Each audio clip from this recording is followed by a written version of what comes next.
வணக்கம். இன்றைக்கி நம்ம எப்படி காளான் பிரியாணி செய்கிறதுன்னு பார்க்கலாமா?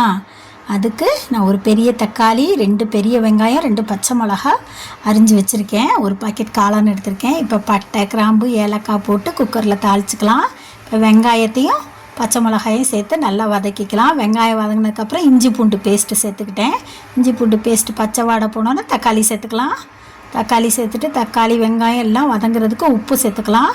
உப்பு வெங்காயம் தக்காளி நல்லா வதங்கினதுக்கப்புறம் நம்ம புதினா தலை சேர்த்துக்கலாம். எப்போவுமே இந்த மாதிரி பிரிஞ்சி சாதத்துக்கெல்லாம் வெங்காயம் தக்காளி நல்லா தண்ணியோட நல்லா வதங்கிடணும். இப்போ நம்ம காளான் சுத்தம் பண்ணி நல்லா பொடிசாக அரிஞ்சு வச்சுருக்கேன். எனக்கு கொஞ்சம் பெரிய பெரிய பீஸாக இருந்தால் பிடிக்காது, குட்டி குட்டியாக இருந்தால் நல்லா இருக்கும்ன்ட்டு நல்லா மெலிசாக அரிஞ்சு வச்சுருக்கேன். இப்போ அதை சேர்த்து நல்லா வதக்கிக்கலாம். காளான் தண்ணி விடும். காளானை வதக்கிட்டு ஒரு பெரிய ஸ்பூனில் தயிர் சேர்த்துக்கிட்டேன். தயிர் சேர்த்துட்டு நல்லா வதங்கினோன்னா எவ்வளோ தண்ணி விடுதுன்னு பார்த்துக்கிட்டு இப்போ அதுக்கு தேவையான அளவு தண்ணி ஊற்றிக்கலாம். இப்போ மிளகாத்தூள் 1/2 ஸ்பூன், மல்லித்தூள் 1 ஸ்பூன், பிரியாணி மசாலா ஒரு குட்டி ஸ்பூனில் சேர்த்துக்கிட்டேன். 200 கிராம் அரிசி தான் நான் எடுத்திருக்கேன். அதுக்கு தகுந்த பிரியாணி மசாலா சேர்த்துக்கிட்டேன்.